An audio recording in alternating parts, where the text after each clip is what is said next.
All right, welcome everybody.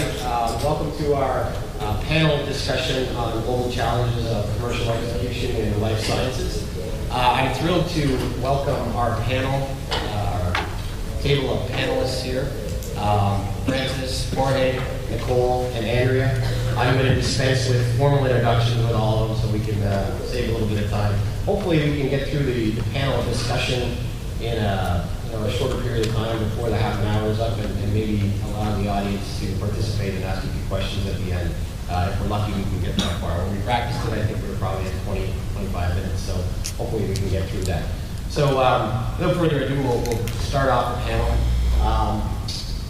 The first question that I'm going to ask the panelists is about commercial execution, specifically related to the different types of customer personas that exist in life sciences today. I think formerly, when CRM was introduced 20, 25 years ago, the primary customer we were talking about was the primary care physician, right? I think we had large sales forces that were dedicated to promoting products to these customers specifically.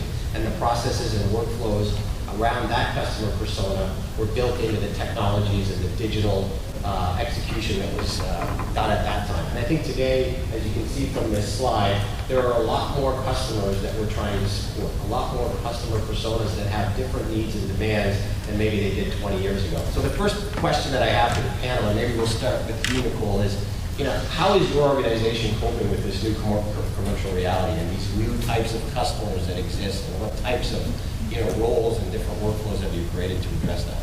Thanks, John. So as the customer-facing colleague evolves, we need to evolve within Pharma to kind of do that. We've definitely created an e-rep or a digital sales rep role, as well as a hybrid representative role, enabling a customer-facing colleague with the virtual technology. We also have a medical outcomes specialists role. In the future, though, I can see roles like patient-integrated services, nurse educators, as well as medical economic specialists evolving as well at Pfizer and beyond Pfizer in the industry.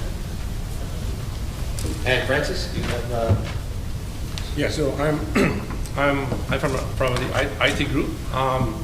Based on my conversations with our commercial operations, we currently have medical reps, primary care, key account managers, and specialty. It will probably stay that way for the next few years, but with the increase in digital footprint, that could be a major focal point, and obviously these roles will adjust accordingly. All right. So the question is not only what's the role that they play, we are trying to understand also what's the type of relationships that are happening or will happen in the short term. So we are trying to make an analogy with community management.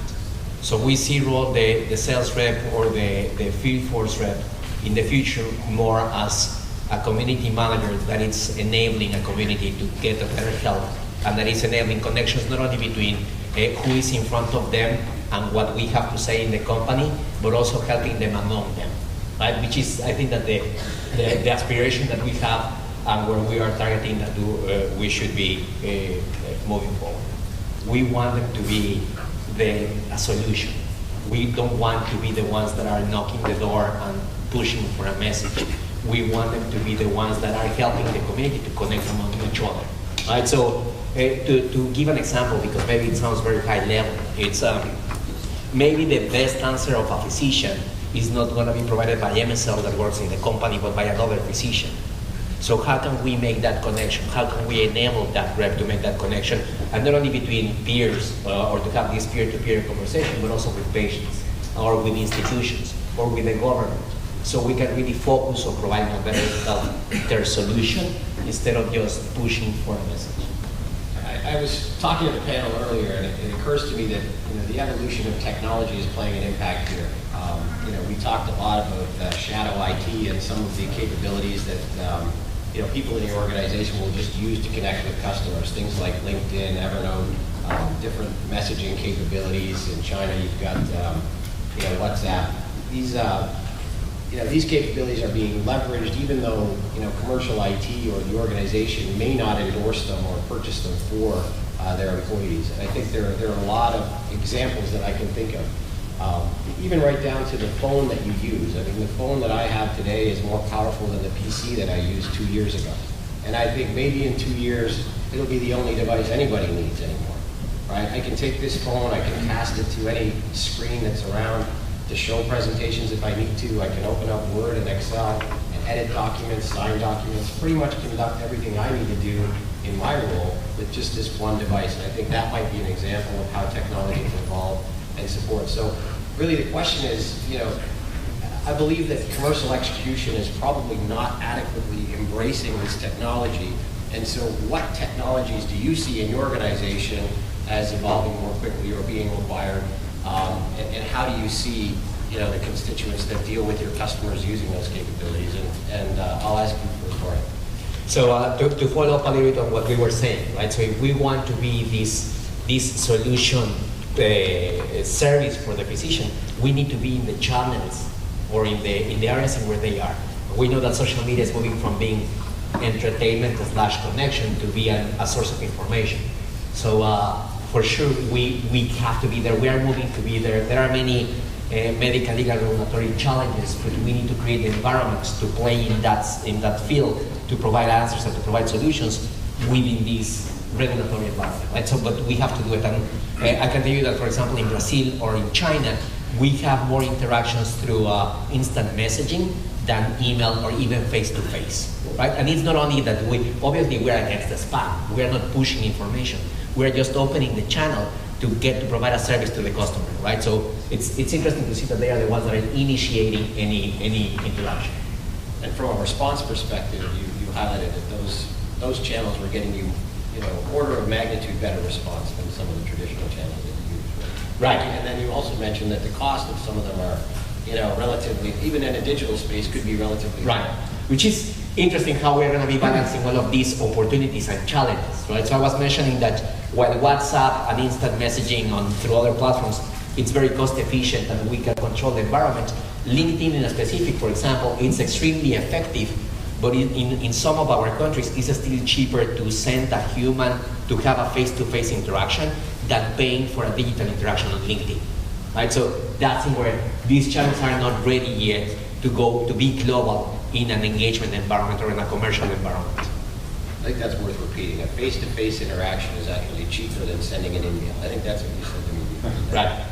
In some countries. It's crazy, but that's the reality. Nicole? Yeah, so to build on what Jorge said, I would say maybe about 7 or 8 years ago when I started in multi-channel, I remember the buzzword was around multi-channel field force integration. And we definitely achieved that. So now it's really about building the integrated technology system around the customer-facing colleague. And absolutely the role of the traditional sales rep will always have a place because nothing really beats that face-to-face interaction, especially when the rep is able to give a tangible offer on the fly, but it really needs to be integrated with digital. And I think some other tools or processes, if you will, that I want to highlight is also from a training perspective. We have to think about kind of a two-pronged approach. There's the technology or platform training, and then there's the capability or the skill training. So if we're taking a customer-facing colleague that's been engaging face-to-face their whole career, and now all of a sudden we're asking them to integrate digital into their workflow, we have to upskill them in order to do that. And recognition is an additional process or tool that I would call out. If we want to drive that behavior change, then we have to motivate and incentivize them to do that as well.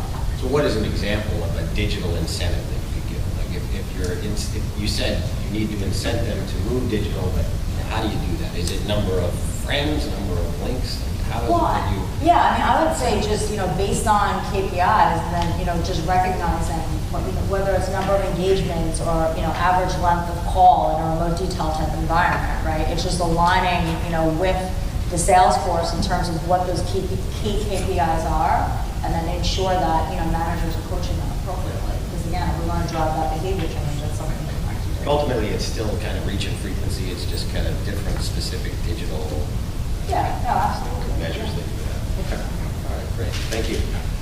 Okay, then The next question is about the investment that we see in traditional CRM based systems. And having been in this business for 30 years and having being part of inventing the first CRM for life sciences, I know that our desire is to turn CRM into a mission critical system, and I think it is. And I think based on the investment alone, I think the industry believes that it is. They're spending as many dollars now on CRM related capabilities as they would be on ERP. But the big difference is those dollars are being spent to get a 22 to 30% utilization rate in the field, right? So daily active users may even be less than that. So these systems aren't being used by the people they're intended to support. And so there, I think the investment, even though you can argue, and I think most people would agree that these are mission critical systems, they're just not being used, right? And so our job at Indegene and with Microsoft is to figure out why and how we can make these systems better. And so the question to the panel is, related to the impact versus the spend. I mean, there are significant dollars being spent on these systems to manage customers. But my question is more, are you getting the impact? Dollar for dollar, is the technology, the digital technology making an impact? I'll start with you, Francis. Well, in your slide, you mentioned that the adoption is very low, 22% only. I think user experience is very important in a CRM system. If a user doesn't find the system intuitive enough, if a user doesn't find or cannot even use the system out in the field, adoption rate dramatically drops. But part of user experience is also having access to tools and functionalities. And with the evolving expectations from the workforce right now, where our doctors can choose how and when they receive information, it just furthers the need to invest further to make our sales reps or sales force become more efficient and more effective, and at the same time remain meaningful and relevant. I think it's a good point. I think unlike an ERP system where if your job is to enter orders and you're given an order entry system, you have to use it. You have one option. I think with CRM, many of the workflows and processes, to your point, are optional, right? So if the system isn't easy to use or it's cumbersome, maybe they'll avoid using it and find an alternative that's not related to digital. So, Jorge, just a quick comment. I think that to really maximize technology for the purpose that we are intending for technology to have, we need to have also a greater vision, right? So right now we are thinking on how to manage a customer. And I think that we need to change that to how we're going to make the customer successful or how to manage value for the customer.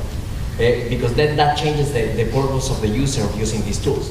Right now, it goes from reporting and getting some recommendations to really having a powerful tool that is going to help me to deliver the best possible value to my customer. And when we get to that point, I think that adoption will be higher because utility will be and usefulness will be higher as well. Right? But right now, we have those challenges, right? So right now, in many of the countries, they are telling us, why do you want me to report on this tool? And it's not that the case. The value is not perceived as clear as it should be.